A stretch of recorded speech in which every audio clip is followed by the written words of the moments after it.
Hey guys, Ty here. I'm down in the man cave, and I just got back in from the first day. With tomorrow being September 1st, I went ahead and I like to, around this time of the year, if not a week or two prior to this, switch from shooting my field tips to my broadheads.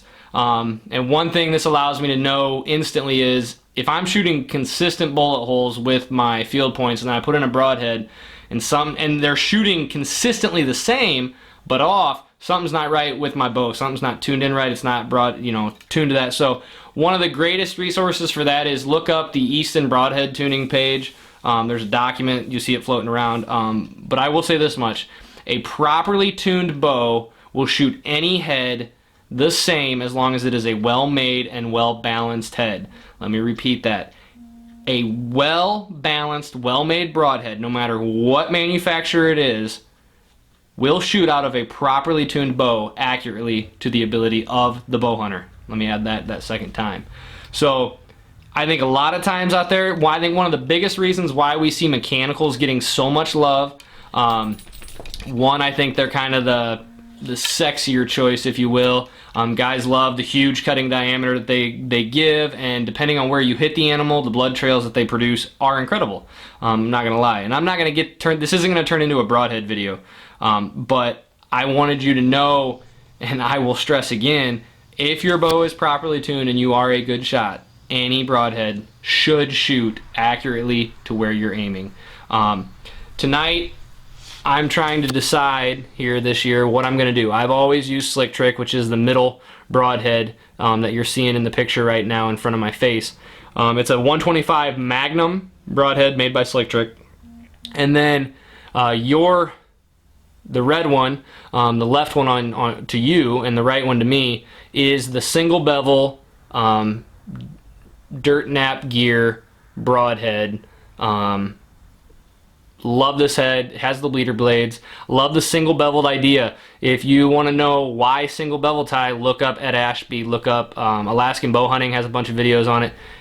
It explains, like I have in past videos, why when that's entering bone, a single beveled head is going to give you the best results out of any head out there.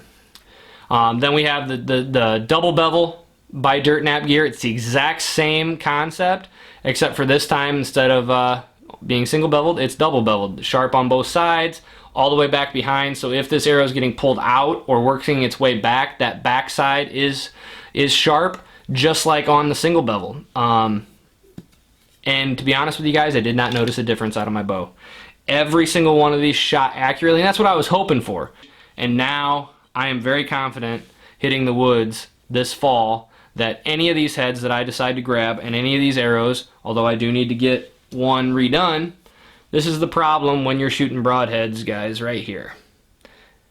As you can tell, that fletching used to be 50% bigger, and I think you can get it, I think it's focused in, but half the knock's gone, and it actually even cut some of the carbon. So this arrow's shot and will become a pointer in videos probably. But that's the danger of it. I've got another arrow that I ruined last week, or the fletching. I may try to just glue that myself. Since these three are grouping great, these will be my top three, and then I'll probably shove one or two more in my quiver for follow-up shots, small game shots, flinging at coyotes, whatever that might be. But I try to have three arrows that I know I shoot consistent and always, and that's my biggest kind of, I guess, I couldn't hit the woods if I didn't know what arrow I was going to grab, or having my three that I grouped together. I try to keep that three the same, and if for some reason one of these three go down, what I will do is I will reintroduce maybe two or three other arrows cut to the same length, same weight, same everything, and I will reshoot all of them, and whatever group the tightest, I will take those three out of a few shots. So that's just kind of one of the things that I do. Another tip: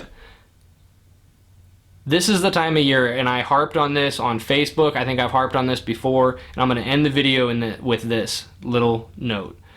When we hit the deer woods, when we're up a stand, you're never guaranteed a second shot, even if you're gun hunting.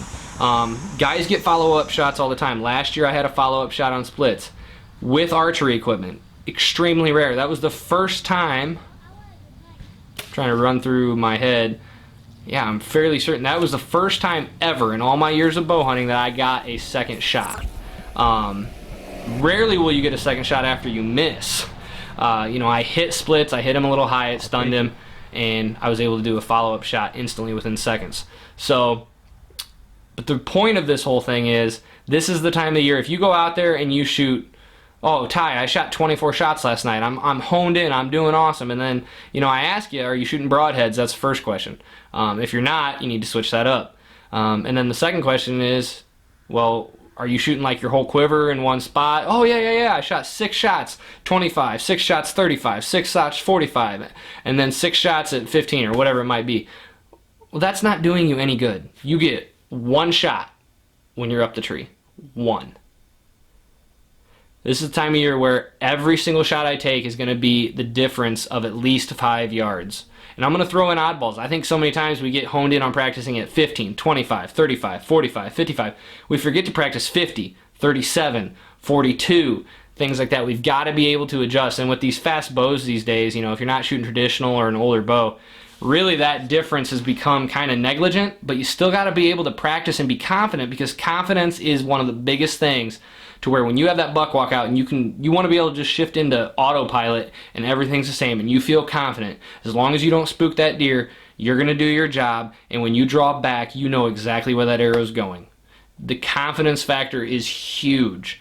I can't say that enough, guys. So just make sure you're out there practicing. Do not over practice. If you start getting tired, it's time to wrap it up. Do something else for 20-30 minutes and come back out and shoot. And I'm a fan of not only doing 1 shot distance at a time and mixing that up. I don't like to shoot a ton, boom, boom, boom, boom. I did tonight because I was switching to broadheads. Tomorrow night when I shoot, I'll probably shoot maybe 4 shots the entire night, and they will be spread out in about an hour or 2 hour stretch. I'll do it, then I'll go take the trash out, then I'll come back and shoot, then I'll go water some plants, and then I'll come back and shoot, and then I'll go inside, get the recycling or whatever, and I'll come back out and I'll shoot. So just repetitive over the same distance and everything does nothing except for perfect you at that. It does not get you ready for real world. Now, you cannot simulate what's going to happen up the tree exactly. If you have the ability to get up a tree or get up on an elevation, I shoot off my porch a lot. I'll stand on a chair, elevate myself to about 15, 18 feet high, and I'll shoot down into my yard. But I live in an area that's developed. I don't have the abilities to go up trees like that.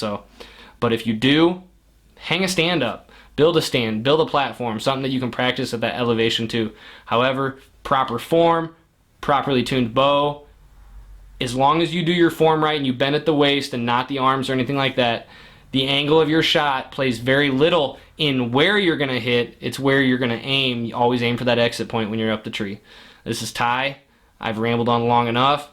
God bless. Good luck out there. And if you have any questions that you think I could help you as far as, you know, issues you're having with your bow, I'm no bow pro shop person, but I can help you and I can give you some tips that have worked for me. So be sure to hit me up at smallikerhunting@gmail.com or in the comments below. If you like this video, like it. If you love it, share it. If you don't love it, share it anyways.